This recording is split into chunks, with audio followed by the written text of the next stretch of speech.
Welcome back to another episode of Shabbat Shmooze. This week's Parsha is Parshat Chayei Sarah. Now, if I have to be very honest, I have taken one of the biggest life lessons from this Parsha and from the opening pasuk in the Parsha.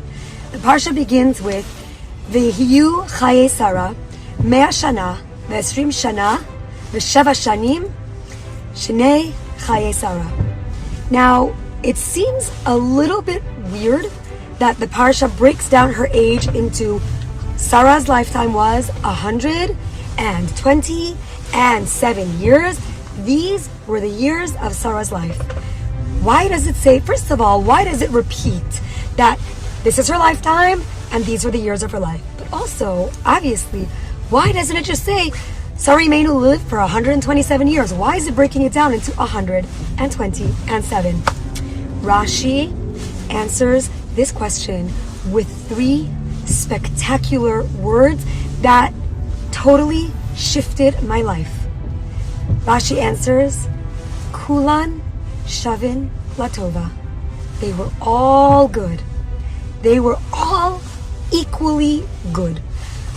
7, 20, and 100. All those stages and ages, her whole life was good. Now, if you know about Sarah Imeinu's life, you'll be able to say, what in the world are you saying?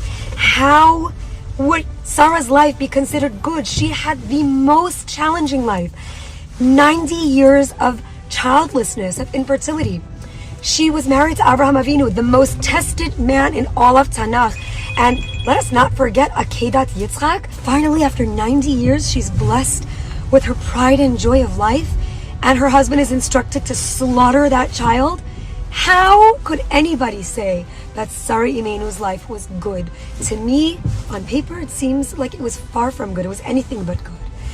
But from here we learn the lesson that really, I cannot tell you how many times a day I think to myself, Kulan Shavin Latova, Kulan Shavin Latova. They're all good. They're all equally good.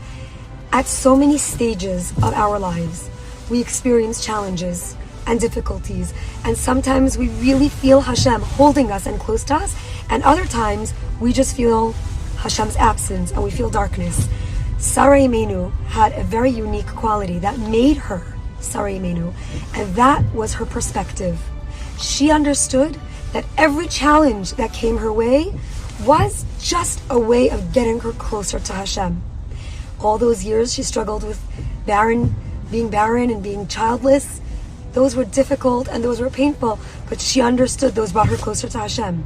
All those tests her husband Abraham had to endure, of course, they were not pleasant, but she knew if Hashem is putting this test in my life, it's clearly to bring about dveikut b'Hashem, closeness to Hashem.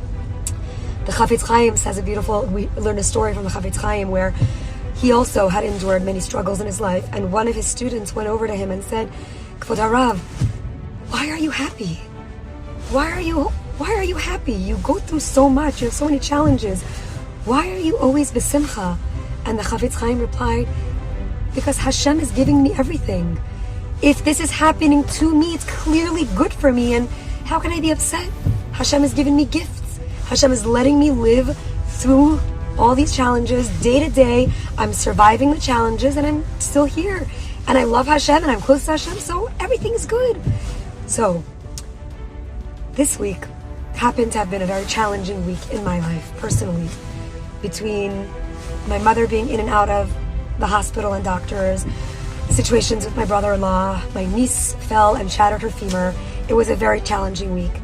And then I had to stop to myself and think, Hashem, you know always what's best for me. I could either complain, and get myself into a self-pity party. You know, we all love those once in a while. We feel so sorry for ourselves. We just want to cry and say, Hashem, why me? Like, can you just pick on someone else? But then I stopped and I thought to myself, this week's Parsha is Chayei Sarah. The opening pasuk tells us Sarah Imeinu's perspective chose to look at her life as Kulan Shavin Latova. How dare I, Charlene Aminoff, kvetch and complain about these mundane matters? So I stopped and I said, you know what, Hashem? Hodil Adonai Kitov, Kilo Olam Chasto. Thank you for the challenges that we endured this week, because let me tell you something. I said so much more Tehillim, I gave so much more tzedakah, I did so much more chesed, and I cried so much more for Galut and for the Tsa'ar of Klal Yisrael, that I really do feel be'emunah shalema. I do feel like it brought me closer to Hashem. In fact, just yesterday was our Kosherdotcom challah bake. I cried my way through the bracha of Hafrashat Challah. You'll be able to see that soon. But those tears brought me closer to Hashem. And now I can truly say, Kulan Shavin Latova. Hashem, all of my challenges are truly for my good. So let us all be reminded that there's not a single person in this world who doesn't struggle and who doesn't have pain and who doesn't have nisyonot. But it's how we choose to look at those troubles that determine whether we will view our life as all good or we will chas v'shalom fall prey to sadness and struggles. So please, friends, remember Sarah Imeinu and think of your life and your challenges as kulan shavin latova, and may you truly have all good in your life. Shabbat Shalom.